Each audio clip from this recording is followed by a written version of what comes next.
এর মধ্যে একটা মোটা পেটওয়ালা যেটা আল্লাহর খাঁটি বলি যারা, তাদের কথা। আল্লাহর কোন ওলির সাথে যারা শত্রুতা রাখে, আল্লাহ বলেন আমি তাদের বিরুদ্ধে যুদ্ধ ঘোষণা করি। আল্লাহর ওলি বান্দা, আল্লাহর বলি আল্লাহর বান্দা না আল্লাহর রসুল? আল্লাহর বান্দা, রসুল না তিনি। তাইলে বান্দা সম্পর্কে আল্লাহ রাব্বুল আলামিন বলেন যে আমার ওলি হয়ে যায়, তার কদর এত বেশি, কেউ শুধুমাত্র দিলে দিলে শত্রুতা রাখে, আমি আল্লাহ তার বিরুদ্ধে যুদ্ধ ঘোষণা করি। বান্দার কদর এত। এখানে শেষ না, এরপরে বলতেছেন ওয়ামা তাকাররাবা ইলাইয়া আবদি বিশাইইন আহাব্বু ইলাইয়া মিম্মা ইফতারাতুহু আলাইহি। আমার বান্দা যদি ফরজ আমল করে আমার করিব হয়, আমার এটা বড় প্রিয় পছন্দের ফরজ যেগুলি আছে। এরপরে বলতেছেন ওয়ামা তাকাররাবা ওয়ামা ইয়াজালু আবদি ইয়াতাকাররাবু ইলাইয়া বিন নওয়াফিল। আমার বান্দা ফরজ আমল করে প্লাস এর সাথে এডিশনাল নফল বন্দেগী করে। আপনারা আজকে যেখানে বসেছেন এটা নফল জরুরি না। জুমার নামাজে যদি কেউ আসেন না তিনি গুনাহগার। এই মাহফিলে কেউ যদি বসেন না গুনাহগার না। কোনোভাবেই বলা যাবে না যে এটা গুনাহগার, আপনি কেন বসলেন না, আপনার কি রসুলের মহব্বত না, এগুলি বলা যাবে না, কেন এটা নফল। আল্লাহ রাব্বুল আলামিন বলেন যে আমার বান্দা ফরজ আমল তো করেই ছাড়ে না, কিন্তু নফল বন্দেগী করতে করতে আমার বান্দা আমার এত ঘনিষ্ঠ হয়, আমার এত করিব হয় যে আমি তাকে নিজে মহব্বত করি। আমার বান্দা নফল বন্দেগীর মাধ্যমে আমার এত নিকটে আসে যে আমি নিজে তাকে মহব্বত করি। এই কথা ছোট কথা না। আল্লাহ নিজে কাউকে মহব্বত করেন। আল্লাহ রাব্বুল আলামিনের বন্ধু হিসাবে একজনের পরিচয় হয়েছে খলিলুল্লাহ ইব্রাহিম আলাইহিস সালাম, আর হাবিবুল্লাহ হিসাবে পরিচয় হয়েছে আল্লাহর রাসূল সাল্লাল্লাহু আলাইহি ওয়া আলিহি ওয়াসাল্লামের। আর বন্ধুত্বের পরিচয় এভাবে লকব সহ আর কারো আসে নাই। কিন্তু এই হাদিসে কুদসি বিশুদ্ধতম হাদিস, আল্লাহ রাব্বুল আলামিন বলছেন আমার বান্দা যখন ফরজ বন্দেগী করে সাথে সাথে নফলও করে, আমার বান্দা এই নফল বন্দেগী করে করে আমার এত করিব হয়ে যে আমি নিজে তাকে মহব্বত করি। সে আমাকে মহব্বত করার কথা ছিল, আমি তাকে মহব্বত করি। ইমানদার তারা যারা আল্লাহকে মহব্বত করে, কোরআন শরীফের আয়াত ওয়াল্লাযীনা আমানু আশাদ্দু হুব্বান লিল্লাহ। কিন্তু নফল বন্দেগীর মাধ্যমে মানুষ এত করিব হতে পারে আল্লাহ নিজে খুঁজে তাকে মহব্বত করেন। এখানেও শেষ না, এরপরে বলতেছেন ফাইদা আহবাবতুহু, আমি যখন আমার বান্দাকে মহব্বত করি, কুনতু সামআহু আল্লাযী ইয়াসমাউ বিহি, আমি তার কান হয়ে যাই যেই কান দিয়ে সে শুনে। আল্লাহ বলতেছেন যে আমি আমার বান্দার কান হয়ে যাই যেই কান দিয়ে সে শুনে। ওয়া বাসারাহু আল্লাযী ইউবসিরু বিহি, আমি তার চোখ হয়ে যাই যেই চোখ দিয়ে সে দেখে। ওয়া ইয়াদাহু আল্লাতী ইয়াবতিশু বিহা, আমি তার হাত হয়ে যাই সে যে হাত দিয়ে সে ধরে। ওয়া রিজলাহু আল্লাতী ইয়ামশি বিহা, আমি তার পা হয়ে যাই যে পা দিয়ে সে চলে। ওয়া ইন সাআলানী লাউতিয়ান্না, সে যদি আমার কাছে কোনো সওয়াল করে আমি সাথে সাথে তা দেই। ওয়ালা ইন ইসতাআযানী লাউঈযান্না, আমার কাছে যদি কোনো সময় আশ্রয় চায় সাথে সাথে আমি তাকে আশ্রয় দেই, পানা দেই। ওয়ামা তারাদ্দাদতু আন শাইইন আনা ফাইলুহু তারাদ্দুদি আন নাফসিল মুমিন ইয়াকরাহুল মাউতা ওয়া আনা আকরাহু মাসাআতাহু, যে আমি আমার ওই বান্দার রূহ কবজ করার সময় আল্লাহ রাব্বুল আলামিনের মনে ইতস্ততা আসে না। কিন্তু এখানে শব্দটা ব্যবহার করা হচ্ছে ব্যাখ্যা সাপেক্ষ। আল্লাহ কোনো কাজ করার সময় ইতস্ততা করেন না যে করব কি করব না, আল্লাহর মধ্যে এটা না, এটা বান্দার খাসিয়ত। কিন্তু আল্লাহ বলতেছেন আমার বান্দার, মুমিন বান্দার রূহ কবজ করার সময় এমন অবস্থা হয় আমার বান্দার রূহ কবজ করতে হবে তার টাইম, কিন্তু আমার বান্দা আসতে চায় না, আর আমি আমার বান্দাকে কষ্ট দিতে চাই না। আমার মুমিন বান্দা মৌত পছন্দ করতেছে না এই সময়, আর আমি আমার বান্দাকে কষ্টও দিতে চাই না। আল্লাহ রাব্বুল আলামিনের বান্দা যখন কেউ হয়ে যায়, তখন আল্লাহ রাব্বুল আলামিন তার বান্দার প্রতিটা মুহূর্ত কাউন্ট করেন, প্রতিটা শ্বাস নিঃশ্বাস কাউন্ট হয়। যে আমার বান্দা, আমি তার কান হয়ে যাই, যে কান দিয়ে সে শুনে। তার মানে কি? আমার বান্দার কানটা এমন কান, সে যদি কিছু শুনে তাইলে আমার কথাই শুনে, যদি কিছু দেখে তাইলে আমি ছাড়া, আমার কথা ছাড়া আর কিছু দেখে না। আল্লাহর বলি তারা কোন সময় যদি কিছু দেখে ফেলেন, তারা কিছু বলে ফেলেন, অনিচ্ছায় যদি কিছু বলে ফেলেন, অনিচ্ছায়, আল্লাহ কবুল করে নেন, আমার দুস্থ বলেছে, আমার বান্দা বলেছেন, আমার বলি বলেছেন। এই হলো মাকামুল উবুদিয়্যা, একজন আবদ বা একজন বান্দার মর্যাদা আল্লাহর দরবারে। আল্লাহর হাবিব সাল্লাল্লাহু আলাইহি ওয়া আলিহি ওয়াসাল্লাম সম্পর্কে কোন পরিষ্কার আছে, قد نرى تقلب وجهك في السماء فلنولينك قبلة ترضاها। আল্লাহ রাব্বুল আলামিন সর্বপ্রথম বানাইলেন কাবা শরীফ। সর্বপ্রথম ইন্না আউয়ালা বাইতিন উযিআ লিন-নাস, সর্বপ্রথম বানানো হলো কাবা শরীফ। আর সর্বপ্রথম কিবলা কোনটা? মসজিদে আকসা। বানাইলেন প্রথম ঘর কাবা শরীফ। ইন্না আউয়ালা বাইতিন উযিআ লিন-নাস, সমস্ত মানব জাতির জন্য ইবাদতের ঘর কাবা শরীফ বানাইলেন আল্লাহ রাব্বুল আলামিন ফেরেশতাদের মাধ্যমে। অথচ প্রথম কিবলা বানাইয়া রাখলেন মসজিদুল আকসা। কেন? এটা মিলতেছে না। প্রথম ইবাদতের ঘর যেটা দুনিয়ার একেবারে সেন্ট্রালে, যেটা সেটাই হবে কাবা, এটাই স্বাভাবিক নিয়ম, হলো তাই। কিন্তু প্রথম যখন কিবলা ঠিক করা হলো, মসজিদুল আকসা কিবলা বানাইয়া রাখলেন। সমস্ত নবী রাসূলের কিবলা মসজিদুল আকসা। অথচ মসজিদুল আকসা বানানো হয়েছে কাবা শরীফ বানাইবার 40 বছর পরে। কাবা শরীফ বানানোর পুরা 40 বছর পরে, মিনিমাম 40 বছর পরে মসজিদুল আকসা বানানো হয়েছে। সেটাও ফেরেশতারা বানিয়েছেন। সমস্ত নবী রাসূলের কিবলা বানাইয়া রাখলেন মসজিদুল আকসা। অথচ ইবাদতের প্রথম ঘর বানাইলেন পুরা বিশ্ব মানবতার জন্য কাবা শরীফ। আল্লাহর হাবিবের উপরে যখন ওহী নাজিল হলো, এই ওহী নাজিল হওয়ার আগেও নামাজ পড়তেন কাবা শরীফে, কিবলা থাকতো মসজিদুল আকসা। ওহী নাজিল হলো, আরো 10 বছর গেল, মেরাজ গেলেন, আসলেন, মদিনা শরীফে হিজরত করলেন, আরো 16 বা 17 মাস কিবলা মসজিদুল আকসা।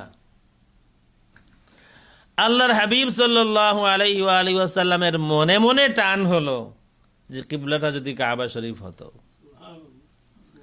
কারণ যুক্তি আছে, এটা প্রথম ঘর, এটা প্রথম ঘর, তুমি প্রথম ঘর বানিয়েছো এই কাবা শরীফ, সুতরাং কিবলাটা যদি ওইটা হতো। মুখ খুলে বলেন নাই, মুখ খুলে বলেন নাই, কোথাও এই প্রমাণ নাই আমার জানা মতে যে আল্লাহ রাসূল দোয়া করেছেন, আল্লাহ কিবলাটা পরিবর্তন করে আপনি কাবা শরীফ বানাইয়া দেন। মনে মনে এটা আসছে যে কিবলাটা যদি কাবা শরীফ হতো।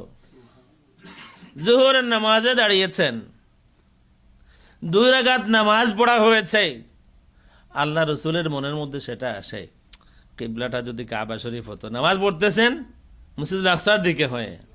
বর্তমানে যেখানে রিয়াজুল জান্নাতে আল্লাহ রসুলের যে মিম্বর আছে, এই মিম্বরের টোটাল অপোজিটে 6 নম্বর পিলারে সেখানে ছিল মেহরাব। মনে এসেছে যদি কিবলাটা হতো কাবা শরীফ, সাথে সাথে ওহী নাজিল হয় নামাজের ভিতরেই। আমার হাবিব যেদিকে মুখ ফিরাইলে আপনার মন সন্তুষ্ট হয়, আমি আল্লাহ সেটাকে কিবলা বানাইয়া দিলাম। আল্লাহ রাব্বুল আলামিন বলতে পারতেন আমি কাবাকে কিবলা বানাইয়া দিলাম, তাও বললেন না। বললেন قد نرى تقلب وجهك في السماء فلنولينك قبلة ترضاها। যেদিকে যেটাকে কিবলা বানাইলে আপনি সন্তুষ্ট হন, আমি সেটাকে কিবলা ঘোষণা করলাম। আল্লাহর হাবিব সাল্লাল্লাহু আলাইহি ওয়া আলিহি ওয়াসাল্লাম ওই সময় নামাজের মধ্যেই ঘুরে গেলেন। যদি ওই সময় কাবা শরীফের দিকে না ঘুরে বাংলাদেশের দিকে মুখ করতেন, তাইলে বাংলাদেশের বাইতুল মুকাররম হয়তো মসজিদ কিবলা হইতো। কিন্তু আল্লাহর হাবিব বললেন কাবা শরীফের দিকে, নির্ধারিত হয়ে গেল কিবলা এখন থেকে কাবা শরীফ। আসলেই তো কিবলা কাবা শরীফ ছিল, বানাইলেন এটা প্রথম ঘর ইবাদতের জন্য।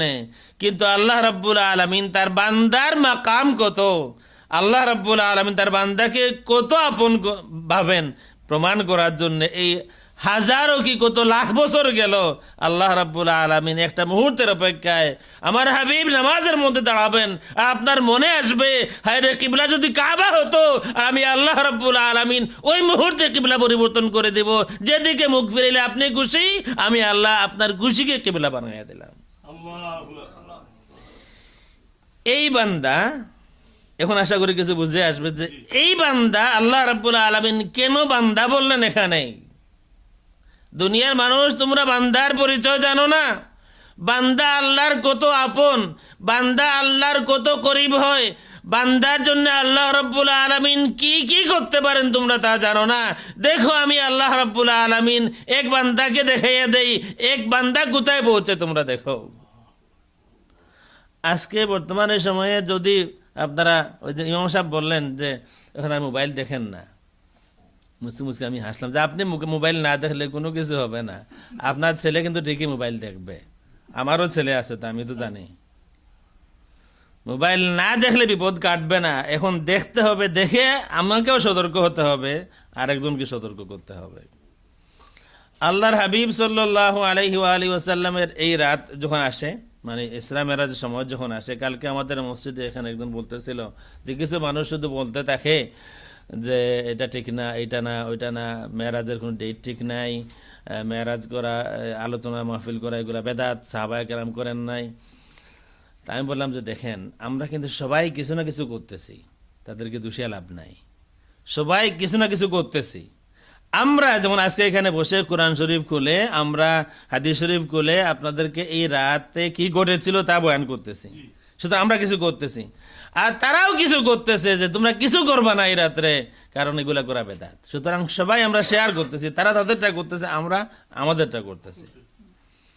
আল্লাহ রসুল সাল্লাল্লাহু আলাইহি ওয়া আলিহি ওয়াসাল্লামের শান জাহিরের রাত এটা, মানে ইসরা মেরাজের রাত যেটা, এই সফর আল্লাহ রসুলের শান কত, আল্লাহ রসুল কত উঠতে পৌঁছেন, এই বয়ানের রাত, এই বয়ানের ঘটনা।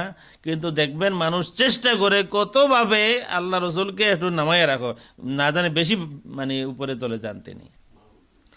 আপনারা দুই বক্তব্য শুনবেন, আজকেও শুনেছি, এই লন্ডন থেকে আমি আসার পথে গাড়িতে উঠে অর্ধেক শুনেছি একজনের বক্তব্য। দুই বক্তব্য শুনে থাকবেন। একটা হলো আল্লাহর সাথে দেখা হয় নাই, আল্লাহর সাথে দেখা হয় নাই, এই হলো একটা। আর একটা হলো আরশে যান নাই, গেছেন কিন্তু আরশে যান নাই। আপনাদেরকে এক ইচ্ছা বলি, এক ঘরে পীর সাহেব, এলাকার মানুষ বা বিবি মুরিদান ওনাকে পীর সাহেব মানে, ঘরে বিবি ওনাকে মানে না। না মানার বহু কারণ থাকতে পারে, কারণ আমাদের বিবিরা আমাদের সম্পর্কে সব থেকে ভালো জানে। কোন মানুষ আসল মানুষ, তিনজনের সাক্ষী নিতে হয়। আল্লাহ রসুলের জন্য এই তিনজন সাক্ষী দিয়েছিলেন, ঘরের বিবি, ঘরের খাদিম, এরপরে পাড়া প্রতিবেশী, আশেপাশের প্রতিবেশী যারা। ঘরের বিবি সব থেকে ভালো জানেন আমার স্বামী কেমন, ঠিক না, ঠিক কিনা? তিনি সব থেকে ভালো জানেন ফজরের সময় আমার ঘুম ভাঙ্গে কি ঘুম ভাঙ্গে না। এরপর আমার খাদিম জানেন, যদি খাদিম থাকেন। আর এরপরে প্রতিবেশী। সাল্লাল্লাহু আলা সাইয়্যিদিনা মাওলানা মুহাম্মদ ওয়া আলা আলিহি ওয়া আসহাবিহি ওয়াসাল্লাম। তো ঘরের বিবি মানেন না ওনাকে, উনি যে পীর সাহেব ঘরের বিবি মানে না। একদিন পীর সাহেব ঘরে আসেন, তো বিবি বলতেছেন, মিয়া তুমি কিসের পীর? আজকে পীর দেখছি। কোথায় দেখছো? যে এই বাড়ির উপর দিয়ে উঠতে দেখছি আমি, গেছে। কাউকে বলবি না, এটা আমি ছিলাম। এর লাগিয়ে দেখছি, তুমি পড়ে যাচ্ছ মনে হচ্ছিল। দোষ আছে। আল্লাহ রসুল সাল্লাল্লাহু আলাইহি ওয়াসাল্লাম মেরাজ গেছেন, হ্যাঁ ঠিক আছে, কিন্তু আল্লাহর সাথে দেখা হয় নাই। গেছেন কিন্তু মেরাজে যান নাই, সরি আরশে যেতে পারেন নাই। এই ধরে মিনিংটা বোঝা যায়। অথচ যদি দলিল না থাকতো, কেউ যদি বানোয়াট কিছু বলতো, তখন এই ধরনের কথা ঠিক ছিল। যেখানে সলির দলিল আছে, এই বুখারী শরীফ, আমি এটা বলে শেষ করব, সলির দলিল আছে,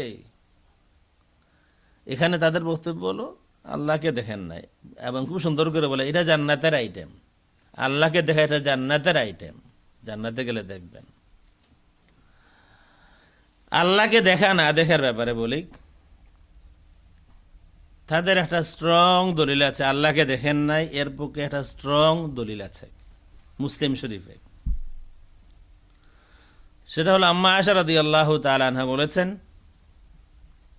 তোমাকে যদি কেউ বলে, হাদিস বর্ণনা করে যে আল্লাহর রসুল আল্লাহকে দেখেছেন, তাইলে সে মিথ্যা বলেছে। এই হলো একটা হাদিস শরীফ, আম্মা আয়েশার বর্ণনা, হাদিসটা আম্মা আয়েশার নিজস্ব বক্তব্য। আর আব্দুল্লাহ ইবনে আব্বাস রাদিয়াল্লাহু তাআলা আনহুমার বক্তব্য হলো, মুসলিম শরীফে আছে, অন্যান্য কিতাবে আছে, আল্লাহর রসুল আল্লাহকে দেখেছেন।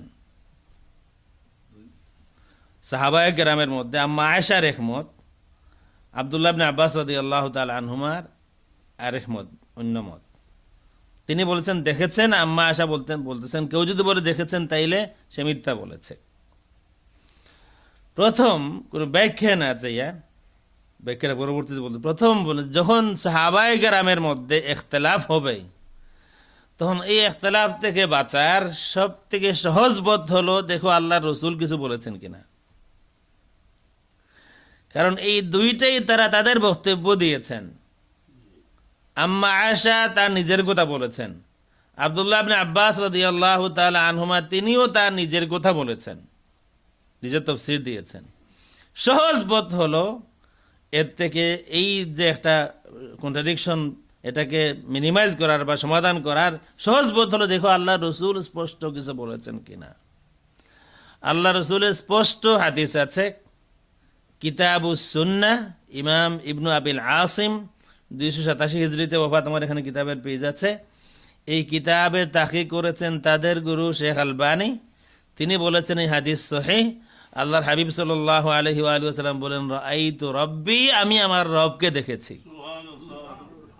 তাহলে সমাধান হলো কিনা? আল্লাহ রসুল বলে গিয়েছেন আমি দেখেছি। এরপরে ওই যে আম্মা আয়েশা, আব্দুল্লাহ ইবনে আব্বাস রাদিয়াল্লাহু তাআলা আনহুমা, তাদের বক্তব্যেরও কেউ কেউ ব্যাখ্যা দিয়েছেন। এই নিজের এই চোখ দিয়া দেখা আর অন্তর চক্ষু দিয়া দেখা। কেউ বলেছেন যে আম্মা আয়েশা ডিনাই করেছেন এই চোখের মাথার চোখ দিয়া দেখা, অন্তর চোখ দিয়া না। আর আব্দুল্লাহ ইবনে আব্বাস প্রমাণ করেছেন অন্তর চক্ষু দিয়া দেখা। এটা শেখ আলবানীর বক্তব্য। তাইলে কমপক্ষে এতটুকু তো প্রমাণিত, আল্লাহ রসুল আল্লাহকে দেখেছেন আল্লাহ রসুলের হাদিসে। সুতরাং আর ডিটেলসে না গেলেও চলে, আল্লাহ রসুল বলে গিয়েছেন আমি আমার আল্লাহকে দেখেছি। আমাদের আর ভিতরে যাওয়ার প্রয়োজন কি? আর এখানে এলিম দেখাবার দরকার নাই, আল্লাহ রসুল বলেছেন আমি দেখেছি। কোথায় গেলেন, কতটুকু গেলেন? তাদেরটা হলো যে কমাইয়া রাখো, যা পারো কমাও।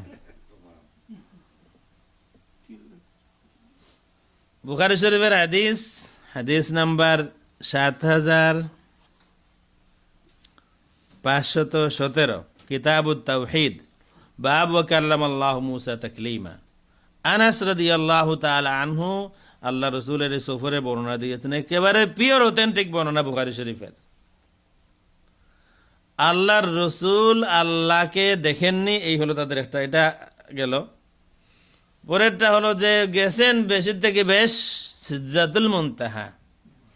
কেউ বলে আরো সামান্য উপরে গেছেন। মুসলিম শরীফে, বুখারী শরীফে আছে যে আমি লিমুস্তাবান যাহারতু লিমুস্তাবান আসমাউ মিনহু আও ফিহি সরিফ আল আকলাম, আমি এত ঊর্ধ্বে গিয়েছিলাম যে কলমের লেখার শব্দ শুনতে পাচ্ছিলাম, এর উপরে আর না।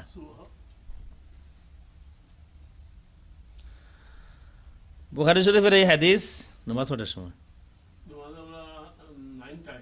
9:30 আমি শেষ করতেছি। বুখারী শরীফের এই হাদিস যেটা 7517 নম্বর হাদিস, নাম্বারটা মনে রাখতে পারেন, কিতাব 7517। এই হাদিস আপনাদের আশেপাশে একটা মসজিদ আছে আহলে হাদিস দলের, এই মসজিদে গেলে হয়তো এই তাদের একটা সহিহ বুখারী পাবেন তাওহীদ পাবলিকেশনসের। এই তাওহীদ পাবলিকেশনসের সহিহ বুখারীতে নাম্বারও মিলবে 7517। আনাস বিন মালিক রাদিয়াল্লাহু তাআলা আনহু থেকে ডিটেলস, মোটামুটি ডিটেলস বর্ণনা ইসরা মেরাজের। তিনজন, আর একটা কথা হলো এখানে একটা সূক্ষ্ম নুক্তা বলে আরবিতে, এই হাদিস বর্ণনা করলেন ইমাম বুখারী, চ্যাপ্টারের নাম কাল্লামাল্লাহু মুসা তাকলিমা, মুসা আল্লাহর সাথে কথা বলেছেন। এই চ্যাপ্টারে হাদিস বর্ণনা করতেছেন আল্লাহ রসুলের, এর একটা হিকমত আছে। চ্যাপ্টারের নাম মুসার আল্লাহর সাথে কথা বলা, আর হাদিস হলো আল্লাহর রসুলের আল্লাহর সাথে কথা বলা। হাদিসের শুরুতে আল্লাহ রসুল সাল্লাল্লাহু আলাইহি ওয়া আলিহি ওয়াসাল্লাম শুরুটা বলি, আর পরে আমাদের মেইন পয়েন্টে আসবো। সামি'তু আনাস ইবনে মালিক ইয়াকুল লাইলাতা উসরিয়া বিরাসূলিল্লাহ মিন মসজিদিল কাবা, সেই রাত যেই রাত্রে আল্লাহর রসুলকে সফর করানো হয়েছিল মসজিদুল কাবা থেকে মসজিদুল আকসা পর্যন্ত, তিনজন ফেরেশতা আসেন। তিনজন ফেরেশতা আসেন, আল্লাহ রসুলকে এখনো জানানো হয়নি। এখানে বর্ণনা আছে ক্বাবলা আন ইউহা ইলাইহি, এখনো আল্লাহ রসুলকে জানানো হয়নি। তিনজন ফেরেশতা আসেন, তাদের মধ্যে কথাবার্তা হলো। আল্লাহ রসুল মসজিদুল হারামে ঘুমন্ত আছেন, আল্লাহ রসুলকে জাগানো হলো। এরপরে জমজমে নিয়ে যাওয়া হলো, বক্ষ বিদারণ করা হলো, বুরাক নিয়ে আসা হলো। এরপরে সফর শুরু হলো। আল্লাহ রসুল মসজিদে আকসায় গেলেন, সেখানে নামাজ পড়লেন আম্বিয়া কেরামকে নিয়ে। অন্যান্য বর্ণনা আছে আল্লাহ রসুল আরো 4 জায়গায় থামলেন, 2 রাকাত করে নামাজ পড়লেন।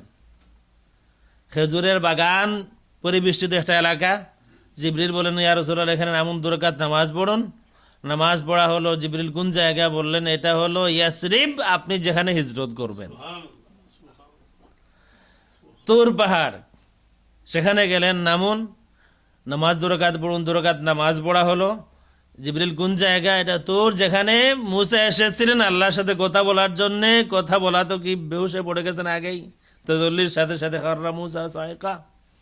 আরেক জায়গায় মাদিয়ান, মাদিয়ান এটা পড়ছে বর্তমান জর্ডানে, সেই গাছের নিচে, যেই গাছের নিচে মুসা আলাইহিস সালাম বসাচ্ছিলেন আর শুআইব আলাইহিস সালামের 2 মেয়েকে দেখতে পেয়েছিলেন সেখানে, আমালিকা তারা, লম্বা ঘটনা। ওই গাছের নিচে নামুন, 2 রাকাত নামাজ পড়ুন। আবার আরেক জায়গায় এখানে নামুন, 2 রাকাত নামাজ পড়ুন। কোন জায়গা জিবরিল, এটা হলো বাইতুল আহাম, বেতেলহেম বলা হয় ইসরায়েলে বর্তমানে, ঈসা আলাইহিস সালামের জন্মস্থান। এই বর্ণনাগুলিও আছে। ফাইনালি মসজিদে আকসায় সেখানে 2 রাকাত নামাজ পড়লেন। এরপরে আল্লাহ রসুলকে পান করার জন্য দেওয়া হলো, আল্লাহ রসুল দুধ পান করলেন, আপনারা জানেন এসব ঘটনা। এরপরে আবার সফর শুরু হলো। প্রথম আসমান, সেখানে আদম আলাইহিস সালামের সাথে দেখা। দ্বিতীয় আসমান, তৃতীয় আসমান, চতুর্থ আসমান, পঞ্চম, ষষ্ঠ, সপ্তম আসমান পর্যন্ত